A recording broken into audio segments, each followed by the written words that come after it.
Hola, ¿cómo están? Qué gusto poder estar con ustedes, Jorge, Ana María, a todos quienes nos escuchan a través de la red de radios comunitarias de Wambra Radio. Un feliz año también para todos ustedes y ojalá Dios quiera que este pueda ser un año de mejores condiciones para todos los ecuatorianos y sobre todo de salud, de esperanza, de dignidad, que es lo que tanto nos hace falta. Muchas gracias, asambleísta, igual para ustedes, para su familia. Pues queremos conversar con usted justo sobre la reactivación del debate, digamos, de la discusión en asamblea del proyecto de ley de comunicación. ¿Cuál es el estado? ¿En qué situación está? Bueno, te comento, Ana María, quienes nos escuchan también, que como ustedes saben, este proyecto fue el primero que presentó el gobierno de Lazo a la Asamblea Nacional, si mal no recuerdo, fue en junio del año pasado.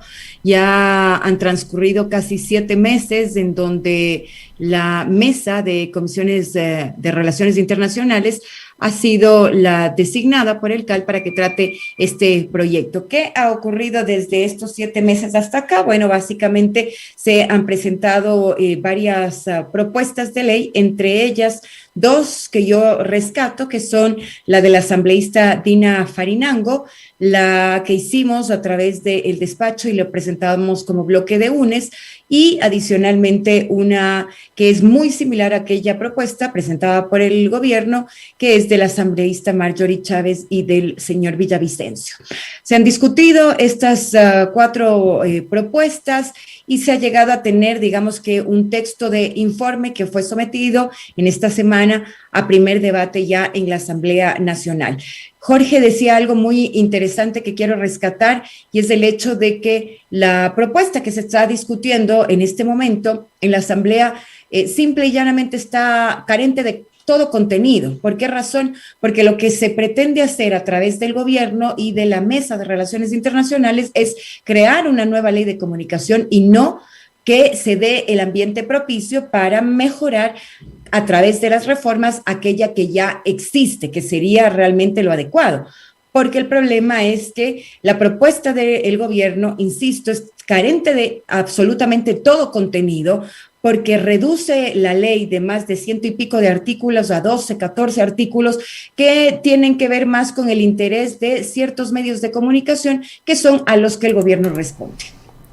De acuerdo, y hay un tema, hay un contexto de relación política que no puede esconder el actual gobierno con los medios de comunicación, designaciones de embajadores de altas dignidades. Hay una persona, un hijo de un radiodifusor, el señor Oquendo, que también ha ido a las Naciones Unidas, en fin, a organismos internacionales. Y acá hay un tema que siempre lo hemos tratado, que tiene que ver con las frecuencias y la propiedad del espectro radioeléctrico. Si bien en estos días se está hablando sobre qué pasa con el monopolio o esta concentración de frecuencias que tiene Ángel González, de esta figura también internacional, o el exalcalde de Quito, Jorge Yunda, finalmente no hay una política concreta que redistribuya los medios de comunicación. El actual proyecto de ley que está en primer debate habla de esto, en dónde ubica el tema de la propiedad de los medios de comunicación y el tema de la distribución de frecuencias, asambleísta Holguín. Bueno, ese es un tema realmente complicado y yo diría que quizá el que más preocupación genera. Primero, contestando tu comentario y tu pregunta, es evidente que lo que ha hecho este gobierno a través de esta propuesta de ley presentada a la Asamblea Nacional es pagar los favores que recibió y que está recibiendo por parte de los medios de comunicación. No obstante de aquello, nosotros creo que tenemos la obligación de poder hacer de este momento de reforma de la ley de comunicación algo que valga la pena y que evidentemente pueda contribuir a mejorar la calidad de los contenidos de los medios de comunicación, que pueda dotar de acciones afirmativas a los medios comunitarios, que sea la oportunidad para tener verdaderos medios públicos que no respondan al gobierno de turno. Y bueno, temas que creo yo los vamos a abordar en esta entrevista. Pero lo que tú señalas, Jorge, es algo extremadamente preocupante, porque la intención del gobierno, precisamente para pagar las deudas que tiene con los medios de comunicación privados, en este caso, quiere partir la ley en 2. y que una sea, digamos que entre comillas, la ley de comunicación, y que otra distinta sea la normativa que trata del uso y de la asignación de frecuencias, cuando todos sabemos que desde el inicio la ley de comunicación tenía, digamos que estas dos patitas, la una que trataba el tema de los medios de comunicación, contenidos y regulación en aquel entonces, y también el tema de las frecuencias. Ahora quieren sacar esto fuera, hacer otra ley, con lo cual también se queda coja la ley de comunicación y sobre todo, más que coja la ley de comunicación, esto es, digamos que muy grave para el tema de la asignación de frecuencias, sobre todo cuando estamos hablando de medios como los medios comunitarios, en donde lo que necesitábamos hacer era precisamente a través de la ley de comunicación dotarle de las herramientas y de la normativa necesaria para que los medios de comunicación puedan tener, entre otras cosas, por ejemplo, acciones afirmativas, para que el momento en que se dé este concurso de frecuencias y de esta asignación del espectro radioeléctrico, que es propiedad de todo el Estado ecuatoriano y de los ecuatorianos, no de determinados medios de comunicación, puedan los medios comunitarios tener un concurso que les permita competir en igualdad de condiciones con un puntaje que precisamente coadyuve a que se dé esta tan ansiada equidad entre los medios privados y los medios comunitarios. Si es que nosotros dejamos de lado el concurso de frecuencias y la asignación del espectro radioeléctrico dentro de esta ley de comunicación, pues entonces no habremos sacado nada, porque se va a propender a que este monopolio de medios continúe, y eso es absolutamente grave para la comunicación en general. Pero ¿y eso es posible que se lo haga? Porque, digamos, finalmente la ley de comunicación fue un mandato incluso que desde la Asamblea Constituyente, ¿no? La Asamblea Constituyente de 2008 ordenó que se haga una ley de comunicación. Luego hubo una consulta popular y todo lo demás. Entonces, ¿es posible que eso suceda? O sea, digamos de que no pueden eliminar la ley, ¿no es cierto? Pero sí pueden reducirla a su mínima expresión. Entonces, ¿cuáles son esos puntos que ustedes identifican como puntos rojos en este proyecto de ley? Bueno, varios. En realidad, el que más nos preocupa es aquel que tiene que ver precisamente con aquello que conversábamos, Ana María. El hecho de que se quiera dividir en dos esta ley y que se pretenda dejar por fuera este concurso de frecuencias para que se convierta eso en otra normativa que no se aplique en conjunto con la Ley Orgánica de Comunicación. Nosotros hasta el final vamos a exigir que esto no sea así, y tratamos también de conseguir el máximo de voluntades que se necesita en la Asamblea Nacional en términos de votos para que esto no ocurra. Nosotros también desde el despacho planteamos además que, por ejemplo, sirvan de algo los reportes de Fiscalía en torno a la concentración de frecuencias y que no se les permita, por ejemplo, volver a participar a aquellos que en su momento hicieron actos ilegales en cuanto a la asignación de frecuencias. Nos parece que este es un tema absolutamente gravitante y muy delicado, que debe ser abordado con toda la responsabilidad del caso, sobre todo para propender a una cosa que es lo que nosotros queremos, la democratización de la comunicación. Y nosotros no podemos hablar de una democratización de la comunicación si es que existen pequeños monopolios que se hacen cargo de la mayoría de las frecuencias del país. ¿En dónde están los medios comunitarios que tienen igual derecho? ¿En dónde están los medios públicos? Entonces nosotros debemos pensar en esto como una de las acciones principales dentro de estas reformas. Eso en primera instancia, que es aquello que nos preocupa.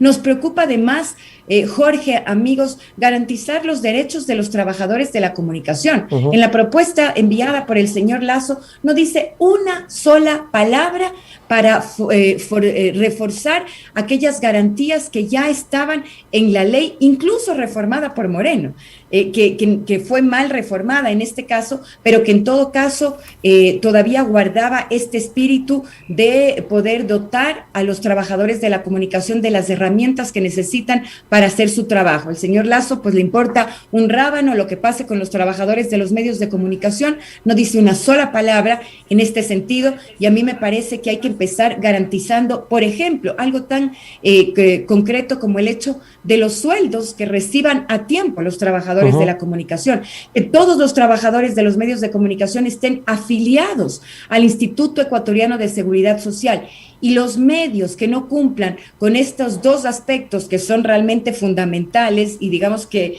básicos para el quehacer de un medio de comunicación, al menos que no se les permita concursar en el próximo concurso de frecuencias. Esos dos temas nos interesa muchísimo. ¿Algo querías preguntarme, Jorge? Sí, de hecho, hace unas semanas la Fundación Periodistas Sin Cadena reportaba en un artículo extenso desde diferentes medios de comunicación la situación de derechos laborales de algunos compañeros, colegas, compañeros y compañeras periodistas. Número uno, los despidos masivos que existieron en los medios públicos, desestructurando y eliminando este avance que, si bien tenía varias falencias y contradicciones en su concepción como medios públicos, eran espacio de ejercicio del periodismo. Muchos colegas se quedaron sin trabajo. Los medios incautados que hasta este momento mantienen todavía deudas de liquidaciones y también de sueldos, de haberes a cobrar de varios periodistas. Y claro, vemos la figura del presidente Guillermo Lasso involucrándose sobre estos temas en el caso del comercio, pero hacia unos sí, hacia otros no. La pregunta concreta, desde la Asamblea Nacional, desde el rol de fiscalización, ¿han pensado en estas acciones también de velar por los derechos de los trabajadores y trabajadoras de la comunicación? Jorge, vamos 5 años, bueno, para ser exactos, 4 años, 6 meses, precisamente en nuestra tarea fiscalizadora, defendiendo los derechos de los trabajadores de la comunicación. ¿Cómo lo hemos hecho? Como tú señalas, primero haciendo los acercamientos y los pedidos de información, que es lo que la ley nos permite a manera de fiscalización desde la Asamblea Nacional, precisamente para exigir respeto al trabajo periodístico y de todos los comunicadores del país. Nos hemos cansado de enviar solicitudes, de reunirnos, de tratar de ser ese puente de enlace entre la problemática que ocurre entre los trabajadores de la comunicación y el gobierno. Lastimosamente, ni el gobierno pasado ni este dan oídos a lo que están pasando nuestros colegas comunicadores, no solamente en el caso que tú mencionabas de los despidos masivos que se dieron en los medios públicos, de lo cual también hicimos muchos acercamientos. Muchos de ellos tuvieron resultados positivos porque varios colegas ya pudieron recibir los valores que se les adeudaba, otros todavía no lo hacen, pero en el caso, por ejemplo, de los trabajadores de los medios incautados no pasa absolutamente nada. Son alrededor de 300, 400 personas que por más de 4 años no reciben lo que les corresponde por parte de estos medios que salieron del aire, que el gobierno de Moreno simple y llanamente los anuló y que no les dieron los valores que les correspondía. Pero eso sí, claro, los medios les descontaron lo que les correspondía en cuanto a la seguridad social. Sin embargo, ese descuento nunca se hizo, nunca se plasmó en el caso de los ex trabajadores de los medios incautados, y en este momento son personas que no tienen trabajo, porque a la mayoría de gente le hace falta trabajo en el país en este momento, no han recibido los valores que les adeudan por haber trabajado 5, 10, 15, 20 años en esos medios incautados, y por si fuera poco, son personas que ni siquiera tienen la posibilidad de hacerse atender en la seguridad social, porque resulta que para el Estado ellos están demorosos, más allá de que, insisto, los medios en su momento sí les descontaron esos haberes de sus remuneraciones. Entonces la situación es extremadamente difícil, es preocupante, y resulta que este gobierno no hace absolutamente nada por esas personas. Nosotros vamos a seguir insistiendo en que esto ocurra y que se respete de una vez por todas los derechos de todos los trabajadores en el país. Asambleísta Holguín, ya para concluir con la entrevista, nos decía que hay varios puntos identificados en esta reforma a la ley de comunicación. ¿Cuáles son esos otros que ustedes llaman la atención para tomar en cuenta que están, digamos, en peligro en esta reforma? Varios más, Ana María, y gracias por el tiempo precisamente para hablar del tema. La restitución de frecuencias. Nosotros estamos empeñados en que nuevamente dentro de la Ley Orgánica de Comunicación se establezca el 33, 33, 34 en la asignación de frecuencias. Esto significa que nuestros medios comunitarios tengan la posibilidad de tener, como era en la LOG original, el 34% de frecuencias, no el hasta 34%, que fue lo que se hizo con las reformas de Moreno y que significó una vulneración de derechos impresionante para los trabajadores de la comunicación de medios comunitarios y para estos medios comunitarios, porque el hasta significaba que podías tener una asignación de 1%, 2%, 5%, hasta 34%. Nosotros proponemos que se mantenga el 34% de esta asignación de frecuencias para los medios comunitarios, más las acciones afirmativas que les permita precisamente desarrollarse. También nosotros queremos que, como tú bien lo señalabas, y como fue un mandato popular en el 2011, se mantenga el Consejo de Comunicación. Sí a un Consejo de Comunicación que no sea restrictivo en derechos, que no sea sancionatorio, que no busque en términos pecuniarios sancionar a los medios de comunicación, pero que podamos tener la lógica de la capacitación. Cuando un medio de comunicación pueda cometer algún error, que exista a través de la capacitación la posibilidad de resarcir estos errores. Y para eso nos parece importante que primero este Consejo de Comunicación sea un Consejo de Comunicación más ciudadano, en donde, por ejemplo, estén representantes de los mismos medios de comunicación, pero también la academia, que es importantísimo, y que este Consejo de Comunicación pueda dedicarse a monitorear la calidad de los contenidos que se emiten en los medios de comunicación para mejorar, para que no ocurra lo que ocurrió la semana pasada con el programa MasterChef, en donde no pasó absolutamente nada más allá de la presión que se ejerce desde la sociedad civil. Ahí está que la autorregulación no funciona. La presión se dio la semana pasada y ese canal de televisión no ha dicho una sola palabra de la aberración que se cometió la semana pasada. Entonces, esa autorregulación no funciona. Nos parece que es importante también el hecho de mantener la figura de la Defensoría de Audiencias. Una Defensoría de Audiencias que tiene que ser entendida no como la Supercom que existía en el pasado, sino una Defensoría de Audiencias que sirva precisamente para resarcir aquellos inconvenientes que pueda haber entre los medios de comunicación y las audiencias, pero una Defensoría de Audiencias que sea regentada, en este caso, por la Defensoría del Pueblo, porque no estamos locos para pensar que en estas condiciones cada medio de comunicación debe tener a su propio defensor de audiencias. Se lo puede subsanar tranquilamente a través de la Defensoría del Pueblo, que es importante, y sobre todo, insisto en el tema de la capacitación y la no judicialización, que también nos parece importante. Vamos a estar expectantes a ver qué es lo que ocurre. Ya se ha cerrado el primer debate, esperamos que se recojan las sugerencias efectuadas por varios asambleístas dentro de este primer debate en el seno del Pleno de la Asamblea Nacional, y ojalá pues podamos lograr tener una ley de comunicación aprovechando este espacio para reformarla, para mejorarla, para democratizar la comunicación en el país y para que la comunicación no sea solamente propiedad de unos cuantos medios. Muchas gracias, asambleísta Marcelo Holguín. Con eso concluimos y estaremos pendientes también del debate de qué sucede, también con las propuestas que se presentaron desde el sector comunitario, desde organizaciones sociales también que están vigilantes. Y también si quisiéramos escuchar también qué es lo que están diciendo los otros asambleístas con su argumento, que un poco va hacia este tema de minimizar, digamos, disminuir la ley hasta su mínima expresión, o sea, ¿no?